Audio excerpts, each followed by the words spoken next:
Hi, my name's Andy Drudy, and today we're going to talk a little bit about practicing, how to practice, and how to get the most out of what time you've got available to you to spend playing your instrument. Okay, the first thing I want to point out, and this is really important because I see people making this mistake a lot, and that's basically going to a teacher or a college is not going to improve your playing. It's not going to improve your playing one jot. The thing that's going to improve your playing is how much you practice. If you're going to a guitar teacher or a college and you're not practicing, you're completely wasting your time and your money. Because sitting in a room with a guitar teacher or being in a college environment might be an exciting thing to do. But if you're not practicing, you're wasting your time, completely wasting your time. So, when I was at college, I would be practicing at least 8 hours a day on top of the time I was actually in college. And that would be timed, scheduled practice. And I'll show you how I did that in a minute. And then after I left college, I continued practicing for at least 8 hours a day, every day, without missing a day, for at least another 2 years. So I had 3 years of practicing at least 8 hours a day. And I don't practice so much now. Now it's more, my work is my practice, if you like.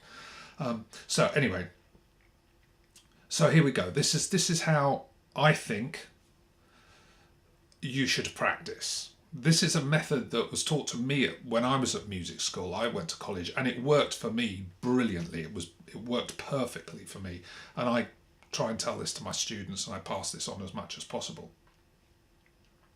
All players, if you're serious about playing and you really want to make some progress, the trick is to make the most of what time you have available to you. So making the most of your practice time. Now, the most important thing here is there's one very important fact that it's impossible to escape from.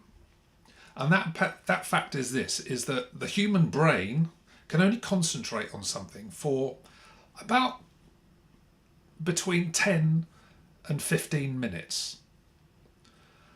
Anything you do beyond that is pretty much time wasted. So if you're playing one thing and you play that thing for an hour, really only about 10 to 15 minutes of that is useful, and you've wasted the rest of that time because you lose concentration. Your brain just doesn't concentrate on it. It isn't capable of concentrating on that one thing for an hour. And that's the most important issue here. So how do we circumvent that? And we can circumvent that simply by changing the thing that you're practicing. So if you practice, for example, one thing for 15 minutes, and then after 15 minutes, you change to another thing, and you change to another subject or a different aspect of the work you've got to practice. What that does is it puts you back to the start point again, because you're starting something completely new and renews your 15 minutes. After 15 minutes has gone again you change the thing you're working on.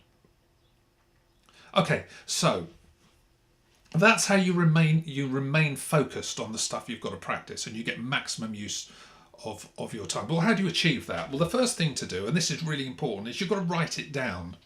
You've got to write it down and make a schedule of practice.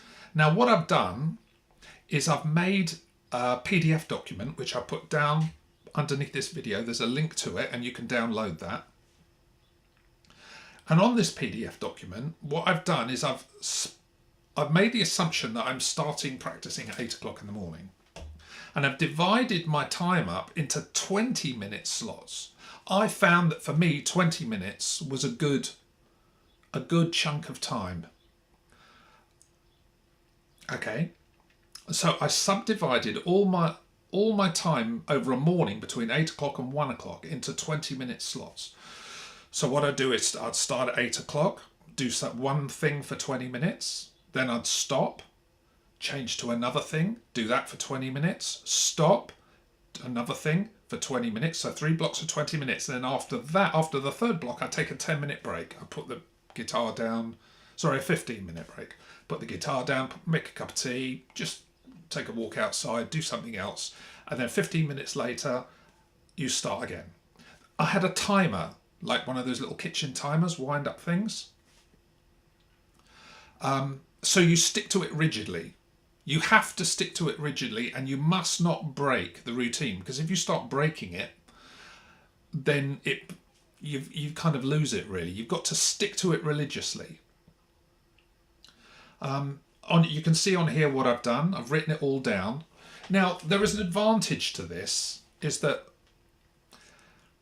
basically when you sit down with this sheet, you fill out all the different things in those different sections, the things you've got to practice. So the first thing you might have to want to practice is a particular scale working on. Say it would be a major seventh arpeggio. You want to practice your major seventh arpeggios. So you put that in the first slot and you practice that for 20 minutes and you write that into that slot.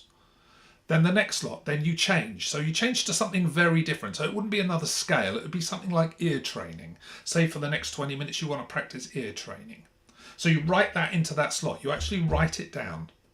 Okay, after 20 minutes you stop, then you do the next thing. Then for example, the next 20 minutes might be reading, so you practice your reading for 20 minutes. Okay, and you actually write this down. It's very important that you write it down before you start. The reason for this is that you take all the decision making out of the process, and you make all the decisions at the beginning of your practice session. Because if you think about it, if you don't have this structure and you've got 2 or 3 things to practice, you're kind of constantly making decisions. You might be playing one thing and you might be having a lot of fun with it, and you'll think, oh, I'll play this for a bit longer, and then all of a sudden an hour is gone, and then you've got to make a decision to stop and move on. And that's kind of a difficult thing to do. And if you've got to do that throughout the whole practice session, that's a kind of a difficult thing to do. So if you write, before your practice session starts, you write all this stuff down, all the stuff you need to work on, okay? And you fill up your morning between 8 o'clock and 1 o'clock.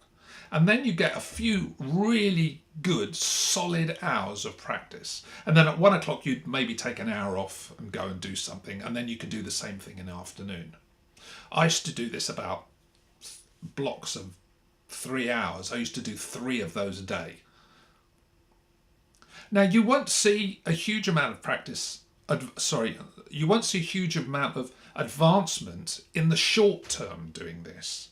However, over a period of a month or 2 months, you'll see a huge advancement in your playing, because you're making the maximum use of your practice time that's available to you.